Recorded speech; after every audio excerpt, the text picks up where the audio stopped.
Beaucoup, Cérimet. Merci à la Chambre syndicale des biologistes pour m'avoir invité. C'est un réel plaisir d'être ici parmi vous. Et c'est aussi un challenge de vous parler du sujet en tant que clinicien.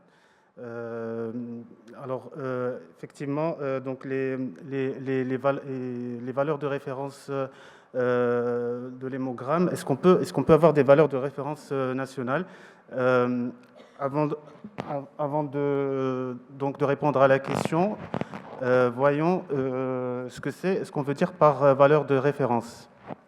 Donc, tout simplement, la valeur de référence, c'est l'intervalle dans lequel se situent les valeurs de 95% d'une population de référence qui est en bonne santé.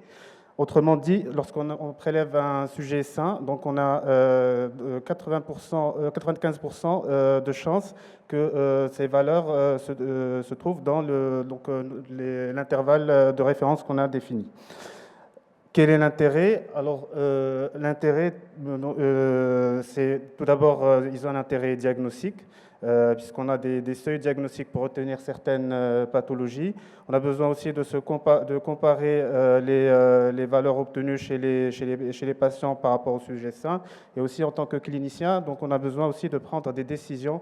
Par exemple, nous, en oncologie, donc on a besoin de certaines valeurs de l'hémogramme avant de donner l'accord pour un traitement cytopénien. Alors, comment donc établir ces valeurs de référence? Alors, il y a les guidelines qui ont été, c'est les sociétés savantes et les guidelines donc, qui ont été publiés en 2010 par la CLSI, qui sont reconnus par la FDA, approuvés par le Collège des pathologistes américains, qui recommande que tout résultat soit rapporté avec une valeur de référence, avec des valeurs de référence. Et donc, il y a l'Organisation internationale de standardisation qui recommande aussi une revue périodique de ces valeurs de référence afin de vérifier leur applicabilité. Alors, donc le fait d'avoir des valeurs de référence demande un coût, pour chaque paramètre, demande de l'énergie, demande du temps, et donc les recommandations. Donc pour les méthodes d'analyse sont assez lourdes à gérer. Donc on utilise des valeurs de référence qui sont préétablies, ce qu'on appelle le transfert à partir de ce qu'on a soit les kits de réactifs, soit des manuels d'études, les publications qui sont déjà existantes. Et chaque laboratoire, ce qui est recommandé, c'est que chaque laboratoire a la responsabilité de choisir les valeurs de référence qui sont appropriés à sa population et sa méthodologie. Et donc, deux étapes pour procéder. Donc, une première étape qui est le transfert, le transfert de l'information à partir des sources qu'on vient de citer. Et la deuxième étape, c'est la vérification de ces informations, qui peut se faire de trois manières, soit donc, par une évaluation subjective ou bien une comparaison à un groupe de référence, qui peut être grand, ou un groupe d'une vingtaine de sujets que le laboratoire va désigner. Et donc, cette étape de vérification est surtout intéressante lorsque on a des valeurs de référence de certaines populations qui sont un peu éloignées de nous, nous, Marocains, Maghrébins. Ce qui est recommandé, c'est que la méthodologie suivante, c'est-à-dire pour le laboratoire, lorsqu'il a des valeurs de référence un peu différentes de sa population, il prend un échantillon d'une vingtaine de personnes et donc on va dire des vingtaines de personnes sains, avec des critères d'inclusion et d'exclusion spécifiques, et ils font on teste ces patients, et lorsqu'on a moins de 2 personnes qui ont des valeurs de référence, on va dire des valeurs de référence en dehors du seuil, donc là on peut retenir ces valeurs de l'intervalle, on peut retenir ces valeurs de référence, et lorsqu'on a plus que 5 personnes qui ne tombent pas dans l'intervalle qu'on a, à ce moment-là, ces valeurs de référence ne correspondent pas à ce laboratoire. Et entre 2 et 3, à ce moment-là, ils refont une autre donc, échantillonnage d'une vingtaine de personnes, et donc ils refont le test. Et donc, par rapport à ça, ce serait intéressant d'avoir des valeurs de référence régionales parce que ça faciliterait la vérification des données au sein des laboratoires et ça permet aussi donc de gagner en termes de coûts et de temps et donc une fiabilité, on serait plus à l'aise pour l'interprétation des résultats et d'où l'intérêt de ces études de grande échelle. Alors, les facteurs, selon l'IFCC, donc les facteurs qui influencent les valeurs de référence sont l'âge, le genre, l'ethnie, l'indice de masse corporelle, le niveau socio-économique, la génétique, les facteurs environnementaux et donc la méthodologie d'analyse. Et donc, pour sélectionner les individus, il y a donc, pour ces études à grande échelle, il y a deux manières de procéder. Alors, soit par des études rétrospectives, à ce moment-là, donc on a accès à une large population, à laquelle on y applique une cascade de sélection pour justement donc retenir des sujets soi-disant normaux et faire notre étude, soit donc une étude prospective. C'est-à-dire on définit les critères d'inclusion et d'exclusion en amont. Et donc on fait à ce moment-là notre étude en prospectif. Et donc les principaux critères d'exclusion qui apparaissent dans la littérature, c'est la prise de médicamenteuse, les habitudes toxiques, la contraception aussi. Les maladies connues, chroniques, les carences connues, et donc d'où l'intérêt d'un questionnaire, d'un interrogatoire, d'un examen clinique, et aussi faire des tests de laboratoire plus poussés. Et il y a aussi des facteurs physiologiques comme la grossesse, comme donc le fait d'avoir mangé avant le prélèvement, un stress intense, une activité physique intense, l'obésité aussi. Et voilà. Et donc, lorsqu'on a collecté notre échantillon, donc il est recommandé de le répartir en groupes, pour justement soit par tranche d'âge, soit par genre, pour faire notre étude et pouvoir comparer.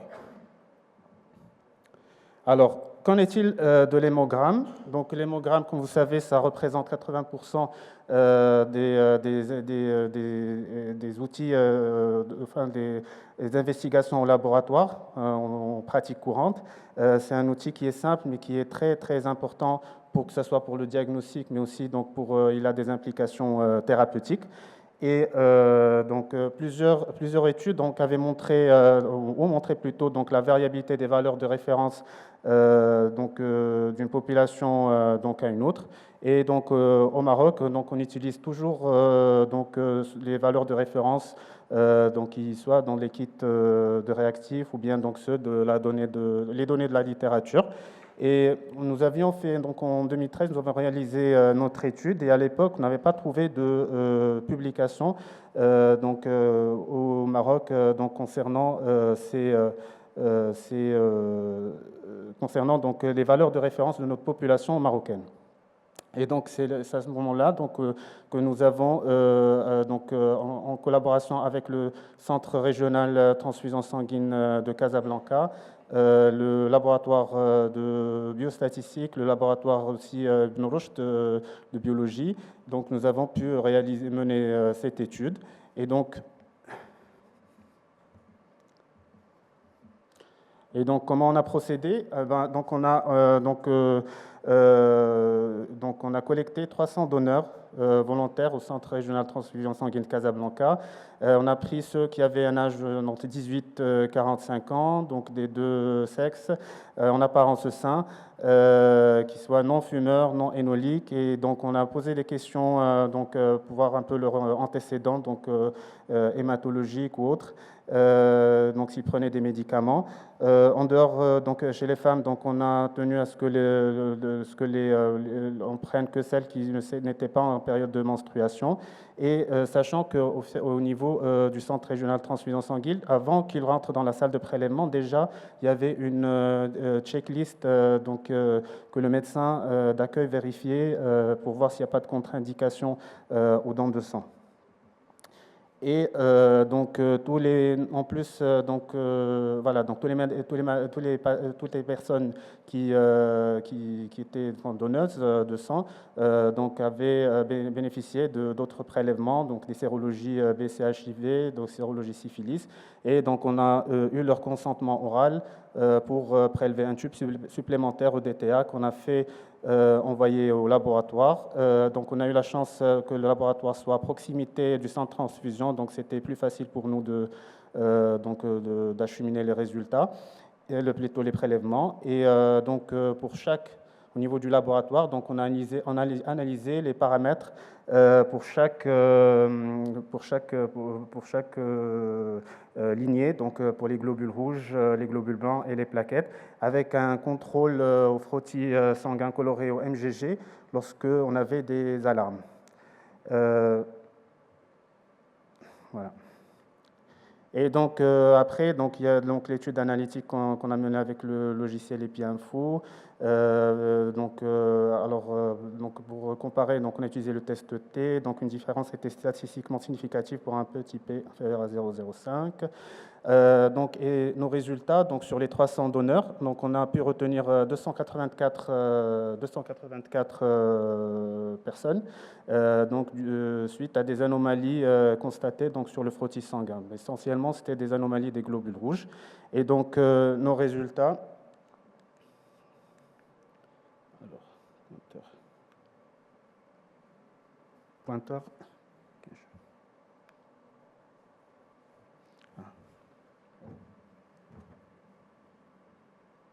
Désolé, slide.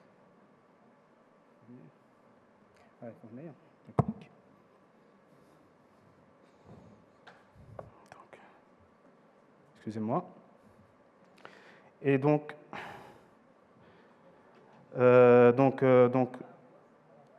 pour donc les paramètres. Pour les paramètres érythrocytaires, donc on avait on a pu comparer entre hommes et femmes, on avait une différence significative pour la majorité des paramètres érythrocytaires. Et donc pour les paramètres des leucocytes, on avait également une différence significative concernant les globules blancs, mais aussi les neutrophiles. Et donc après on a comparé ces paramètres, on a comparé à des populations celle qu'on a trouvée qui est proche de nous, donc une population arabe, donc celle de Palestine, Gaza. On a comparé aussi à une population caucasienne, soi-disant, donc une population dont les valeurs figurent sur les kits des réactifs, et donc une population qui est voisine de l'Afrique subsaharienne. Et donc d'après nos résultats, donc on a vu qu'on était proche un peu de la population par rapport à tous les paramètres, donc de la population de Gaza et aussi la population caucasienne, mais il y avait une disparité importante avec l'Afrique subsaharienne. Concernant les plaquettes, on avait aussi cette différence statistiquement significative entre hommes et femmes, et on était aussi dans des intervalles un peu proches de population arabe de Gaza. Et donc, nos principales limites, c'était en fait la définition d'un sujet sain, puisqu'on s'est basé uniquement sur un questionnaire finalement, et donc un frottis sanguin pour vérifier nos résultats. Et sachant qu'on est dans un pays où il y a une fréquence importante de la carence en fer, les hémoglobinopathies, et donc voilà, ça aurait été mieux peut-être si on avait aussi fait réaliser un dosage de ferritine, électrophorèse hémoglobine. Aussi, donc par rapport à cette population, notre échantillon, de 300, on va dire 300 personnes. Donc, est-ce qu'il était assez représentatif de notre population marocaine? Et d'autre part aussi, donc il y a l'âge aussi. Donc on n'a pas encore de données donc sur les enfants, et donc c'est encore difficile d'avoir des valeurs de référence sur spécifiques aux enfants. Donc après ça, donc on a cherché, donc il y a eu d'autres publications donc qui sont apparues. Donc il y a Bakri Meal qui a mené donc des études au niveau de la région nord, et donc ils ont collecté des personnes qui étaient essentiellement des professionnels de santé, leurs proches. Donc ils avaient un large on va dire, éventail d'âge, entre 18 et 60 ans, donc un plus grand échantillon. Et là, ils ont réparti les données par tranche d'âge. Et donc, il y avait une similarité en fait, dans la publication, donc une similarité avec la population caucasienne concernant les différents paramètres de l'hémogramme, et une disparité avec une population subsaharienne. Et donc là, ce sont je vous épargne les chiffres, donc c'est juste pour vous montrer donc là le fait d'avoir réalisé, comparé par tranche d'âge, et donc il y avait, concernant les paramètres des globules rouges, il y avait donc une différence significative concernant une différence significative par tranche d'âge, et aussi par rapport aux globules blancs. Pardon, non, pas aux globules blancs. Donc uniquement pour les paramètres pour les plaquettes, pardon.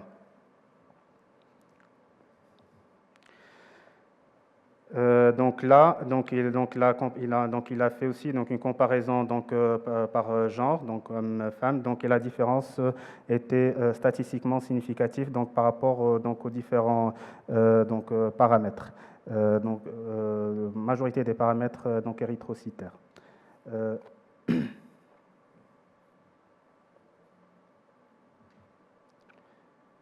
Donc, ce qui est intéressant, c'est que ils ont fait aussi par population, Tétouan, par province, on va dire, et donc il n'y avait pas de différence significative entre les deux provinces en ce qui concerne les paramètres de l'hémogramme. Et donc ici, pour vous montrer qu'il y a aussi d'autres études qui ont été menées de manière, maintenant cette fois de manière différente. Donc c'est l'étude du laboratoire de gendarmerie de Rabat, en fait, qui ont fait du rétrospectif et qui ont colligé sur un échantillon. Je suis désolé, donc on ne voit pas très bien, mais c'est à peu près 72 000 échantillons. Donc ils ont fait une cascade d'exclusion, pour arriver enfin à 10 000 échantillons. Et en fait, les principaux critères étaient soit d'autres anomalies de laboratoire qui étaient présents, soit des patients qui étaient connus, suivis pour des maladies particulières. Voilà.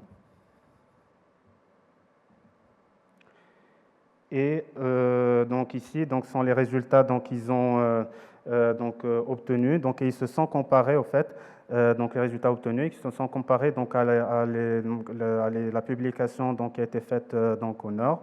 Ils se rejoignaient au niveau des différents paramètres de l'hémogramme, et aussi qui approchaient un peu les valeurs de référence qui sont connues, mais qui étaient éloignées des valeurs de référence en Afrique subsaharienne. Et donc, c'est une étude, c'est du rétrospectif, donc c'est plus simple à réaliser. Donc, ça permet aussi d'avoir un échantillon plus important.